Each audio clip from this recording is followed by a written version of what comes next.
Endoscopic submucosal dissection എന്താണ്? ESD എന്ന് പറഞ്ഞാൽ അന്നനാളം, ആമാശയം, കുടലുകൾ ഇവയെ ബാധിക്കുന്ന കാർസിനോമ എന്ന ട്യൂമറുകൾ, മ്യൂക്കോസൽ ഒറിജിനായിട്ടുള്ള എപ്പിത്തീലിയൽ ക്യാൻസറുകളെ അതിൽ മിക്കതും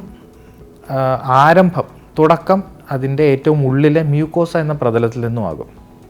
അപ്പോൾ വളരെ നേരത്തെ ഒരു സ്റ്റേജിൽ കണ്ടുപിടിക്കാൻ പറ്റിയിട്ടുണ്ടെങ്കിൽ ഇത് ചിലപ്പോൾ മ്യൂക്കോസയിൽ മാത്രമോ ഇല്ല മ്യൂക്കോസയുടെ തൊട്ട് താഴെയുള്ള ലെയറിലോ മാത്രം ബാധിക്കുന്ന ഒരു സ്റ്റേജിൽ കണ്ടുപിടിക്കാൻ കഴിയുകയാണെങ്കിൽ ശരീരത്തിൽ നമുക്ക് എൻഡോസ്കോപ്പി മാത്രം ഉപയോഗിച്ച് ആ ഇൻവോൾവ് ചെയ്തിരിക്കുന്ന ട്യൂമറിൻ്റെ ഒരു നല്ലൊരു മാർജിനും നമ്മൾക്ക് എൻഡോസ്കോപ്പിക്കലി ശരീരത്തിൽ നിന്ന് കംപ്ലീറ്റ് ആയിട്ട് നീക്കം ചെയ്യാൻ കഴിയുന്ന ഒരു പ്രൊസീജിയറാണ് എൻഡോസ്കോപ്പിക് സബ്മ്യൂക്കോസൽ ഡിസെക്ഷൻ.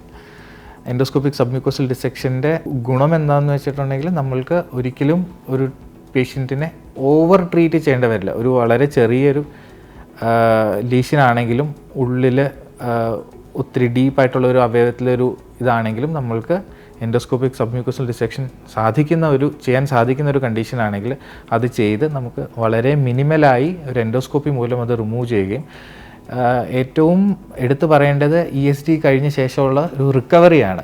പേഷ്യൻറ്റിന് അന്ന് തന്നെയോ പിറ്റേ ദിവസമോ വീട്ടിൽ പോകാം.